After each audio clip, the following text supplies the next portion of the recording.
course, we continue yet again with that eThekwini municipality story. And for more on this, we're now joined by ANC KwaZulu-Natal Secretary. His name is Mzamo, and he joins us via our telephone line.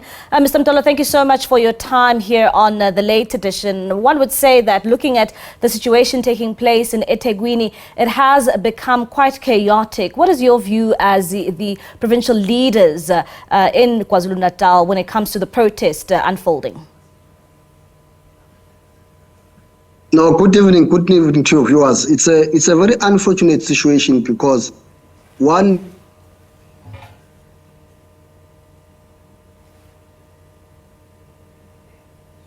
Mr. Dolo, are you there? Can you hear us?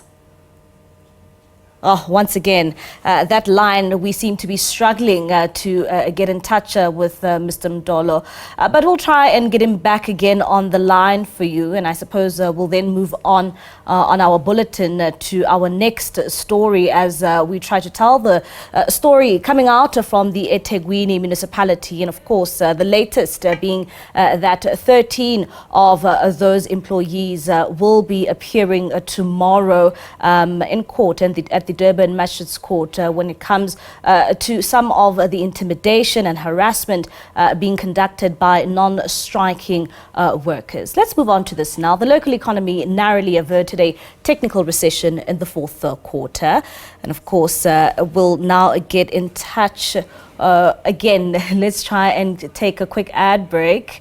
And of course, but let's continue with that eThekwini story. We'll now get on the line the DA eThekwini Caucus Leader, and he is the Deputy Leader. His name is Mzamo Billy, and he joins us via our video link. Mzamo, thank you so much for your time here on the late edition.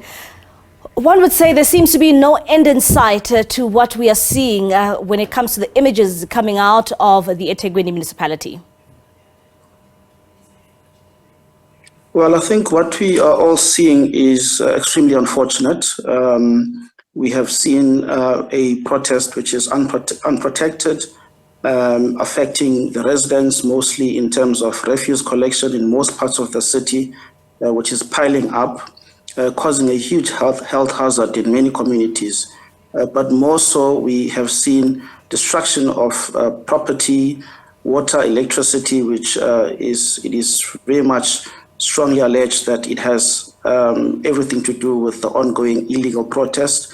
And this is a massive concern for all of us and for the residents and the ratepayers of eThekwini who are unable to get services as a result of this protest. And what does this say about the manner in which the eThekwini municipality is being run at the moment? Look, I think what we've always been saying as the DA is that there seems to be a vacuum in terms of leadership in the city. There seems to be a lack of strong leadership, as you would see that there was an interdict against this illegal protest, but seemingly the municipality has failed to act on the employees which do not come to work. And now we are told that actually they do come to depots, but then one wonders as to they come there and do what, because it is quite obvious that when they do come, there is no work that they do, but instead there is a great deal of destruction of property and infrastructure that belongs to the people of eThekwini and the municipality. So it's an extremely unfortunate situation, and our view is that there needs to be a strong leadership in as far as the mayor of eThekwini is concerned, who has, over and over again has been absent in terms of crises. And we just cannot continue in this way. There needs to be someone who's going to take some sort of leadership in all of this. And recently, you as the DA wanted council to be dissolved. Is this the only way to try and find solutions to the current problems facing the eThekwini municipality? Look, the reality is that after the 2021 elections, there was no clear majority party that won the city. And when we had an opportunity to remove the ANC once and for all, and to stop this misery that our people have been going through over many years. There were some smaller political parties which chose convenience and comfort, and they sided with the ANC at the last moment. And as a result, what we have been seeing over the last couple of months is small political parties bargaining for positions, bargaining for what is said to be bribes along that coalition. And service delivery has been completely ignored because there is a need to consistently monitor the coalitions, which are not about service delivery, but about positions and who gets what and who gets what position. And that's exactly why we find ourselves in this position, because the mayor and the ANC do not have the ability and the appetite to resolve the issues that face the people of eThekwini, but instead the priorities lie elsewhere.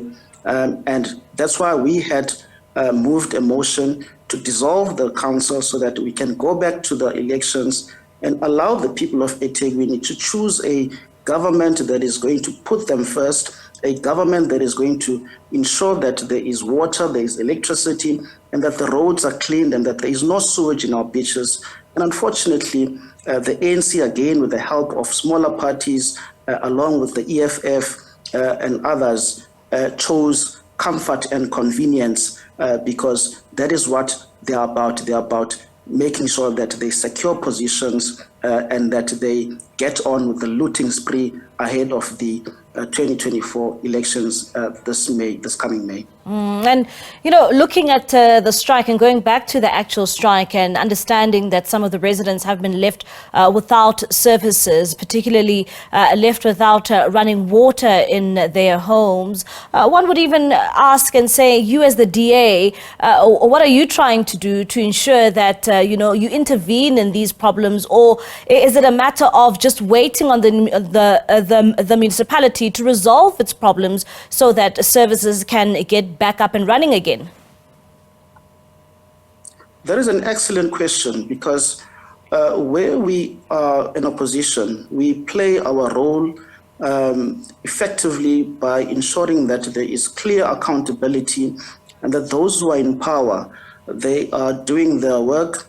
And that's why we took a decision yesterday as a DA caucus in eThekwini to force the eThekwini mayor, who had been in hiding, to really come out and call a special executive committee meeting so that he can give the entire executive committee and the people of eThekwini on an update on what exactly he is doing. And the mayor conceded to the DA's request and today called a meeting this afternoon at 4 p.m. where he made strong commitments pushed by the DA to at least appear to be in charge of the situation. And that's why he agreed that tomorrow, if the workers are not at work and they're not getting on with the job, that would mean that they have fired themselves. And there was also a strong commitment in that same meeting that by Thursday, services should be running normally. And that is as a result of the DA pressure. And we can't just stand back and look at our city being destroyed by the ANC, by an absent mayor, and by the EFF who are helping the ANC destroy the city. The ANC must take charge of the union that is affiliated to them, and they must not put kids' gloves. They must deal with them decisively.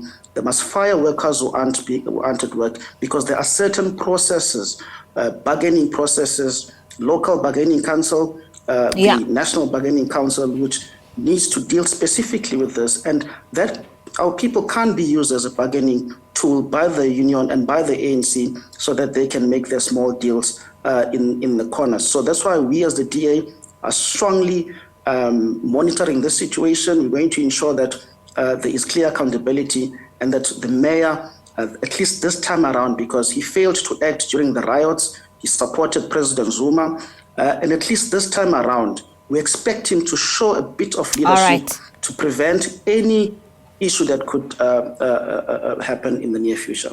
All right, Mzamo, thank you so much for your time. That is Mzamo Billy from the DA eThekwini Caucus.